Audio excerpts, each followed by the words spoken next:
देवी अलक्ष्मी, दरिद्रता की देवी, दुर्भाग्य की देवी, कलह की देवी। उनका जन्म हुआ था उस विष की एक बूंद से, अंधकार से, अशुभता से, अव्यवस्था से।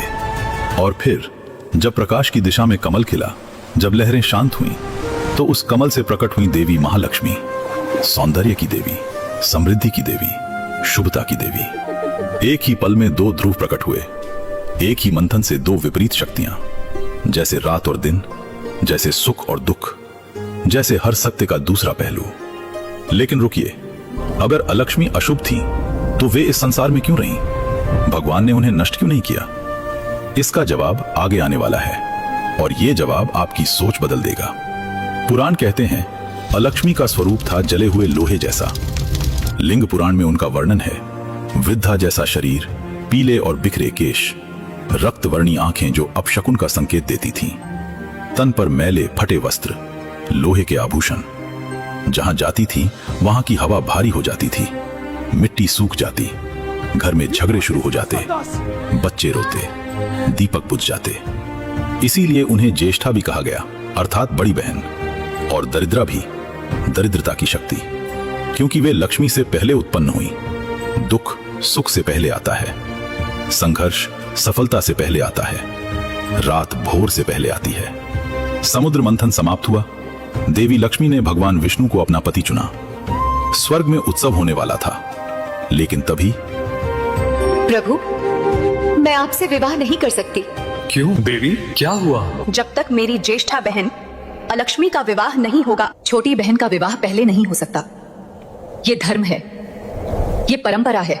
सभी देवता एक दूसरे को देखते हैं, मगर अलक्ष्मी का स्वरूप देखकर कोई आगे नहीं आता। अलक्ष्मी का स्वरूप इतना डरावना था कि देवता उनको देखकर मुंह फेर लेते थे, गंधर्व पीछे हट जाते थे। कोई भी अलक्ष्मी का हाथ थामने को तैयार नहीं था। तब भगवान विष्णु ने एक काम किया जो केवल वही कर सकते थे। उन्होंने संपर्क किया एक महान ऋषि से, जिन्होंने वर्षों तपस्या की थी, जो ऊपर और नीचे, सुंदर और कुरूप, शुभ और अशुभ, सब में एक ही ब्रह्म को देखते थे। हे ऋषि, क्या आप देवी अलक्ष्मी से विवाह स्वीकार करेंगे? ये धर्म का कार्य है और धर्म को आपकी जरूरत है। प्रभु, यदि ये आपकी इच्छा है तो मैं स्वीकार करता हूं। विवाह हुआ, लेकिन जब ऋषि अलक्ष्मी को अपने आश्रम ले गए तो एक अजीब बात हुई। दरवाजे पर पहुंचकर अलक्ष्मी रुक गईं। मैं यहाँ नहीं रह सकती। क्यों देवी?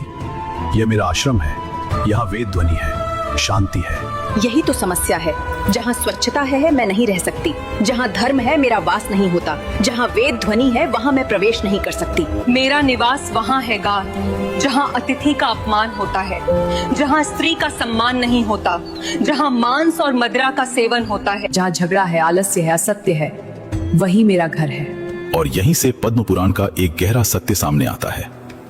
अलक्ष्मी कोई दुर्घटना नहीं है, वे एक दर्पण हैं। वे वहीं जाती हैं जहां हम उन्हें आमंत्रित करते हैं, अपने कर्मों से, अपनी आदतों से, अपनी सोच से। क्या आप जानते हैं, अलक्ष्मी उन घरों में कभी नहीं जाती जहां कुछ खास बातें होती हैं। वो बातें कौन सी हैं? 1 मिनट बाद बताएंगे। पहले जानिए वे पीपल के पेड़ तक कैसे पहुंची। ऋषि के आश्रम में प्रवेश न कर पाने के बाद देवी अलक्ष्मी एक पीपल के पेड़ के नीचे बैठ गईं। वे अकेली थीं, उपेक्षित थीं। घंटे बीते, दिन बीते।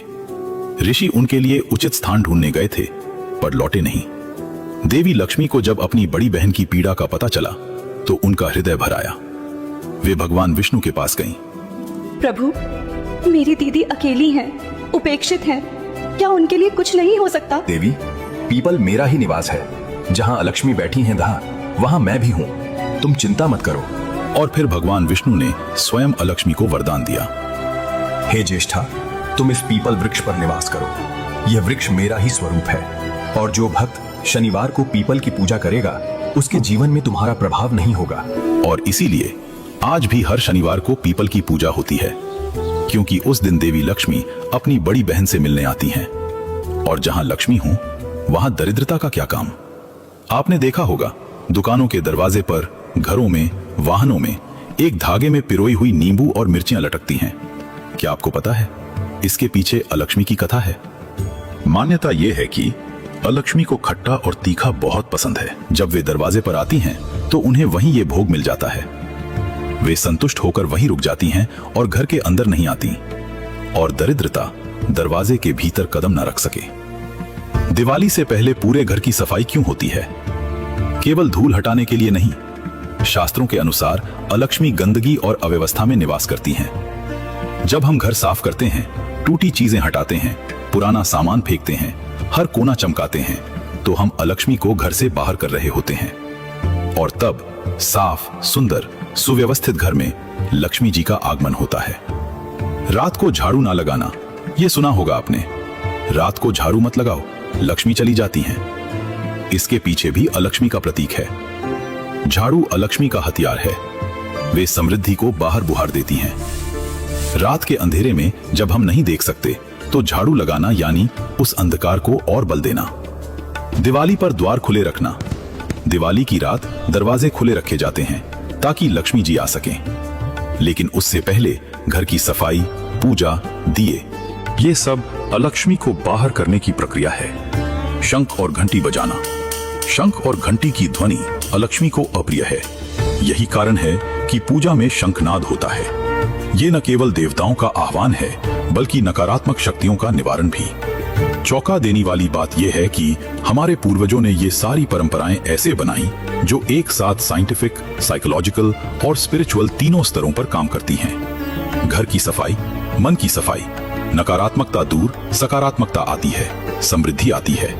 यही है अलक्ष्मी से लक्ष्मी तक की यात्रा। अब एक सवाल, क्या अलक्ष्मी सिर्फ एक पौराणिक देवी हैं या वे आज भी हमारे जीवन में हैं? सोचिए, जब कोई परिवार आपस में लड़ता है, जब घर में शांति नहीं रहती, जब पैसे होते हुए भी सुख नहीं होता, जब रिश्ते टूटते हैं, तो क्या वो अलक्ष्मी नहीं है? पद्म पुराण में स्पष्ट कहा गया है, अलक्ष्मी वहां जाती हैं जहां अतिथि का अपमान होता है, स्त्री का सम्मान नहीं होता, माता पिता की उपेक्षा होती है, झूठ बोला जाता है, आलस्य और लालच का राज होता है, द्वेष और ईर्ष्या पलती है। और वे वहां नहीं जाती जहां घर में प्रेम है, माता पिता का सम्मान होता है, अतिथि देवो भव की भावना है, स्वच्छता और नियमितता है, सत्य और धर्म का पालन होता है। देखिए, यह कोई अंधविश्वास नहीं है, यह एक गहरा मनोवैज्ञानिक सत्य है। जहां कलह है वहां ध्यान बढ़ता है, जहां झूठ है वहां विश्वास टूटता है, जहां आलस्य है वहां अवसर चूकते हैं और धीरे धीरे समृद्धि खिसकती जाती है। लेकिन अब सबसे बड़ा सवाल, जो शायद किसी ने आपसे नहीं पूछा, क्या अलक्ष्मी सच में बुरी हैं या वे हमें कुछ सिखाने आती हैं? सोचिए, जब जीवन में दुख आता है तो हम बदलते हैं, जब दरिद्रता आती है तो हम परिश्रम करना सीखते हैं, जब कलह होती है तो हम रिश्तों की कीमत समझते हैं। अलक्ष्मी एक परीक्षा है, एक आईना है, एक चेतावनी है। लक्ष्मी और अलक्ष्मी ये दोनों मिलकर इस सृष्टि का संतुलन बनाती हैं। जैसे बिना रात के दिन का कोई मतलब नहीं, जैसे बिना दुख के सुख की कोई पहचान नहीं, जैसे बिना असफलता के सफलता का कोई स्वाद नहीं, वैसे ही बिना अलक्ष्मी के लक्ष्मी का कोई अर्थ नहीं। इसीलिए हमारे पूर्वजों ने कहा, अलक्ष्मी को श्राप मत दो, उन्हें सम्मान से विदा करो। नींबू मिर्च लटकाकर, पीपल की पूजा करके उनसे कहो, हमने तुम्हें देखा, हमने तुमसे सीखा, अब जाओ। और सबसे गहरी बात, अलक्ष्मी का प्रतीक दरिद्रता नहीं है, उनका असली प्रतीक है अव्यवस्था। वो अव्यवस्था जो हम खुद बनाते हैं, अपने मन में, अपने घर में, अपने रिश्तों में। जिस दिन हमने अपना मन साफ किया, जिस दिन हमने घर में प्रेम बोया, जिस दिन हमने सत्य को अपनाया, उसी दिन अलक्ष्मी विदा होती हैं और उनकी छोटी बहन लक्ष्मी स्वयं चलकर आती हैं। तो अगली बार जब जीवन में अंधेरा आए, जब दरिद्रता का एहसास हो, जब लगे कि किस्मत ने साथ छोड़ दिया, तो याद रखिए अलक्ष्मी को। वो आई हैं सिखाने, वो आई हैं जगाने, वो आई हैं ताकि आप लक्ष्मी की कद्र करना सीखें। और याद रखिए, जिस घर में प्रेम है, सत्य है, सेवा है, उस घर के दरवाजे पर अलक्ष्मी नहीं, लक्ष्मी खुद दस्तक देती हैं। पुराण यही कहते हैं, शुभ कर्म ही सबसे बड़ा कवच है। न तंत्र से न मंत्र से, बस एक साफ मन से, एक प्रेम भरे घर से, एक सच्चे दिल से। लक्ष्मी आती हैं उन्हें बुलाने से, अलक्ष्मी जाती हैं खुद को बदलने से।